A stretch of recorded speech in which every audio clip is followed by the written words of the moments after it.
મિત્રો આજે આપણે ધોરણ 11નું ગુજરાતીનું વાર્ષિક પરીક્ષા 2026નું બનાસકાંઠા શાળા વિકાસ સંકુલ બનાસકાંઠાનું પેપર લઈને આવી ગયા છીએ। જો તમે હજુ સુધી અમારી ચેનલમાં નવા હો તો અમારી ચેનલ લાઈક, સબસ્ક્રાઇબ અને મિત્રો સાથે શેર કરવાનું ના ભૂલતા અને આ ચેનલને અચૂકથી સબસ્ક્રાઇબ કરજો જેથી તમને બધા જ વિષયના પેપર સોલ્યુશન અને બ્લુપ્રિન્ટ મળતા રહે।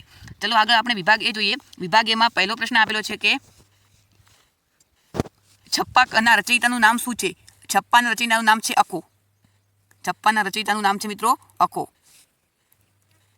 પછી શેક્સપિયર સાઈ સોનેટ છે। કયું સોનેટ છે? સીમાને ઘર કયા પ્રકારનું સોનેટ છે? તો કે શેક્સપિયર સાઈ સોનેટ છે। શેક્સપિયર સાઈ સોનેટ છે। એના પછી એમ ઉગાર્યું ચંદ્રાસ કાવ્યનું સાહિત્ય સ્વરૂપ કયું છે? તો કે આખ્યાન ખંડ। એના પછી ભજન કરે એ જ રીતે સંજ્ઞામાંથી લેવામાં આવ્યું છે। સમૂળ ઉખડી ગયેલ મૃદુ વેલ સી એ પડી। આ મિત્રો પરાજયની જીત કાવ્યમાં આપેલું છે। એના પછી મદન કુંવર એટલે કે ત્રીજા પાઠમાં તો જે એ કૌતુલપુરનો રાજા હતો। એના પછી ત્રીજા પાઠમાં આવે છે જે ચંદ્રહાસ વિશે વર્ણન કરેલું છે તે એમ ઉગાર્યું ચંદ્રહાસ પાઠમાં। એના પછી જે વધારાની ઢગલી કોના માટે રહી છે? તો ભગવાન માટે। અને હરિને સી રીતે મૂલવી શકાય? તો કે સાચી ભક્તિથી। સાચી ભક્તિથી। એના પછી વનમાં ચાંદલિયો ઉગ્યો કાવ્યના પછી વન તો વન એ એકલતાનું અને ચાંદલિયો પ્રિયતમાના આગમનનું પ્રતીક કરે છે। દશા અને દિશા શું સૂચવે છે? એ મિત્રો મોટા પ્રશ્નો છે જે ચેપ્ટર નંબર 25માંનો છે એટલે કે મુક્તકમાંથી છે જે વેણીભાઈ પુરોહિતે એમને લખ્યું છે। એના પછી પરાજયની જીત 13મો પાઠ, આ 15મો પાઠ। હવે ઉમાશંકર જોશીનું ઉપનામ તો કે ધૂમકેતુ। વાત એક સાપની કૃતિના લેખકનું નામ જણાવો। મહેશ યાજ્ઞિક। અને કયો ગ્રંથ પરમ સુખનું પ્રગટ્યું છે? તો કે ભગવદ્ ગીતા છે। શ્રીમદ ભગવદ્ ગીતા એ પરમ સુખનું પગથિયું છે। જીભને આપણે શેનું અભિધાન આપ્યું હતું? તો કે જે લુલ્લી છે એ। એના પછી સમાજની બહેનો કોનું અનુકરણ કરતી હતી? તો કે સુંદરીનું। પછી મનુષ્યનું ઈશ્વર સાથેનું આત્મિક જોડાણ। મિત્રો અહીંયા ઈશ્વર સાથેનું અંદરથી જોડાણ એટલે યોગ આવશે। ભક્તિ તમે બધા ભક્તિ લઈને લખીને આવ્યા હશો તો તે ખોટું પડશે, કારણ કે ભક્તિ છે એ ભક્તિ ક્યારે આવે? જ્યારે મનુષ્યનું ઈશ્વર સાથેનું મનથી જોડાણ એવું કહે તો આવે, પણ આત્મી એટલે અંદરથી જોડાણ યોગ કરીએ છીએ ત્યારે યોગના કારણે અંદરથી જોડાણ થાય છે, એટલે સાચો જવાબ રહેશે યોગ રહેશે। સાચો જવાબ મિત્રો અહીંયા આપણો યોગ રહેશે। એના પછી આપણે ઈશ્વરને સ્ટેચ્યુ કહીને શામાંથી જુદી દિશા? પુસ્તકોમાં અને મંદિરમાં। અધિકારને કેવા બૂટ લેવાનો ભરકો હતો? તો કે ચાઇનીઝ શૂઝ અથવા બૂટ લેવાનો। માતાજીએ શેપ પૂરી છે એમ કારણ કે આ ચેપ્ટર નંબર 8નો પ્રશ્ન છે, જવાબ એવું આવે છે મૌલિકતાથી। હું તમે બોલું છું, તમે ચોપડીમાંથી અથવા નવનીતમાંથી દેખી લેજો કે માતાજીએ શેપ પૂરી છે એમ કહે છે કારણ કે જમકુ 2 દિવસના રોટલા ઘડીએ લાવી હતી અને 4 દિવસ થઈ ગયા, હજુ 1 દિવસના રોટલા પડ્યા હતા, તેથી જે છે માતાજીએ છે પૂરી છે એમ જમકુ કહે છે। કેકા શાસ્ત્રનો જીવન સિદ્ધાંત કમખા ગમખા અને જીવન આદર્શ હતો કે ઓછામાં ઓછો પરિગ્રહ અને વધુમાં વધુ વિદ્યા સંગ્રહ, જે ચેપ્ટર નંબર 16નો પ્રશ્ન છે। એના પછી ધોળી વાવ ચેપ્ટર નંબર 26નો પ્રશ્ન છે અને બુરાઈના દ્વાર પરથી શીર્ષકની યથાર્થતા ચેપ્ટર નંબર 8નો પ્રશ્ન છે। એના પછી છે અહીં સમાનાર્થી શબ્દો છે। સમાનાર્થી શબ્દ છે વિભાગ સીમાં દીપ્તિ તો કે પ્રકાશ અને અહીંયા આવશે તેજ। એના પછી નિશાસો તો કે હાયકારો અને નિશ્વાસ। પછી ઉપાધિ તો કે ખિતાબ અને ઇલકાબ। પછી સુકાની તો કે કપ્તાન અને આગેવાન, વસુધા પૃથ્વીને ધરતી। એના પછી છે ટાઢા રોટલા કેમ ખાવ છો? એટલે અર્થ ન બદલાવો જોઈએ। અહીંયા કીધું વિરોધી શબ્દ અને વાક્યનો અર્થ ન બદલાય, તો ટાઢા રોટલા કેમ ખાવ છો? તો કે ઉના રોટલા કેમ ખાતા નથી। પછી સ્વીકાર તો કે અસ્વીકાર તો કે રાજરતનની માંગણીનો તિરસ્કાર અથવા અસ્વીકાર કેમ કરવો નહીં? શું ફરીથી બોલું છું? રાજરતનની માંગણીનો અસ્વીકાર કરવો નહીં। મેં પાપણીએ પુણ્ય ન કીધું, તો એમાં આવશે કે મેં પાપણીએ પાપ કીધું, મેં પાપણીએ પાપ કીધું। અલી ડોસો મૂળ હોશિયાર શિકારી તો કે ઠોઠ શિકારી ન હતો। આ હતા તો કે જીતે છે, ભજન કરે એ જીતે છે। એના પછી શબ્દમની મૂળ ઉત્પત્તિ તો કે અહીંયા આવશે વ્યુત્પત્તિ। 2 શબ્દ છે વ્યુત્પત્તિ અથવા શાસ્ત્ર, અને ત્રીજો શબ્દ છે કે વ્યુત્પત્તિ એટલે શબ્દકોશ। કયો? શબ્દકોશ।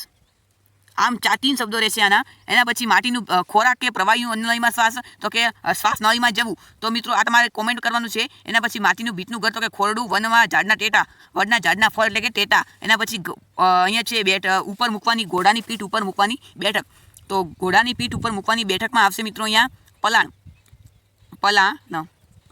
મનુ તો કે મનુષ્ય અને શાસ્ત્ર તો કે શાસ્ત્ર। આઈડેન્ટિટી તો ટી અને આ બાજુ ટી આવશે। એના પછી સહાનુ આવશે અને આ બાજુ ભૂ એવી રીતે આવશે, સહાનુભૂતિ આવી રીતે। ફરીથી તમે લખી દઉં અહીંયા કે સહાનુભૂતિ કઈ રીતે આવશે?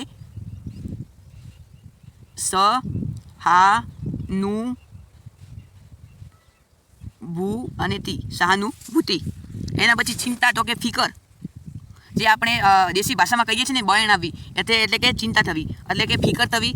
એના પછી ચિંતા, આ ચિંતા એટલે ફિકર થવી, અને આ ચિંતા એટલે શરીર અથવા હબ અથવા મૃતદેહ અથવા લાશ ગમે તે તમે લખી શકો છો. મજૂર એટલે શ્રમિકો અને અથવા શ્રમજીવીઓ, અને મંજૂર એટલે પસાર કરવું અથવા માન્યતા આપવી.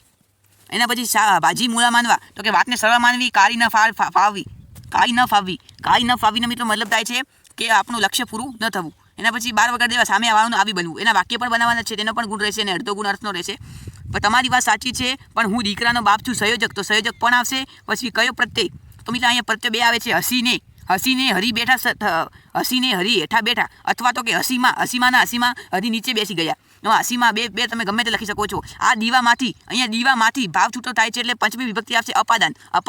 પંચમી વિભક્તિ એમ કે છૂટો પડવાનો ભાવ છે. દીવામાંથી ઘાસ લેટ ઢાળીને લઈ ગયો, તો કે દીવામાંથી ભાવ છૂટો પડે છે. છૂટો પડવાનો ભાવ આવે એટલે અપાદાન એ પંચમી વિભક્તિ છે. પછી અરે ઉદ્ગાર ચિહ્ન છે, તો આ ઉદ્ગાર વાક્ય છે. રમણીકલાલે 100 રૂપિયાની નોટ કાઢી, તો કે રમણીકલાલથી 100 રૂપિયાની નોટ કઢાઈ. પ્રશ્નાર્થ વાક્ય સરસ્વતીના 4 ભાગ છે, તો કે સરસ્વતીના કેટલા ભાગ છે. એના પછી વિભાગ ડીમાં અહીંયા પહેલો પ્રશ્ન છે, કવિનો પહેલો વટહુકમ કયો હતો? કવિનો પહેલો વટહુકમ હતો કે કોઈ, એક જ મિનિટ, અહીંયા ફરીથી આગળ જતું રહ્યું હતું.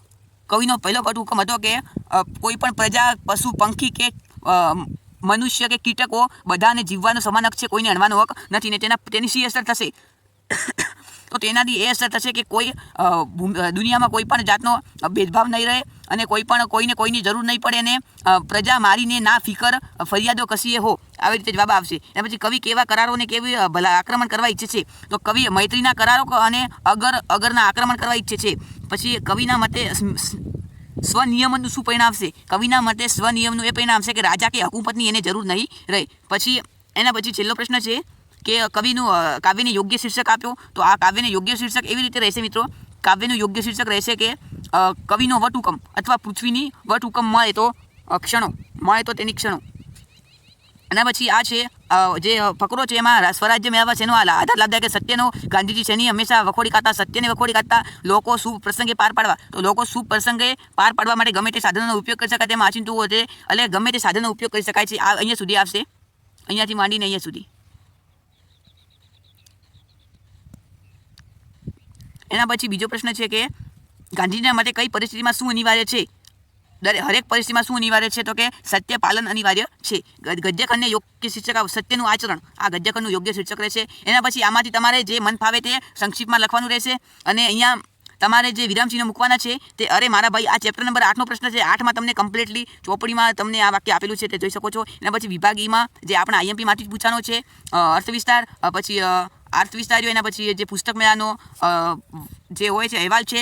પછી અહીંયા 3 નિબંધ આપેલા છે. આપણો મોસ્ટ ટાઈમ હતો કે પુસ્તકો આપણા મિત્રો અને સૃષ્ટિનો શણગાર. અહીંયા આપણે વસંત ઋતુ અથવા ઋતુરાજ વસંત એવો આપણે નિબંધ આપ્યો હતો, પણ વસંત વિશે છે એટલે 2 નિબંધ આપણામાંથી પૂછવાના છે. આવી રીતે આપણું અહીંયા કુલ રહેશે. આ સાથે જ આપણું પેપર પૂરું થાય.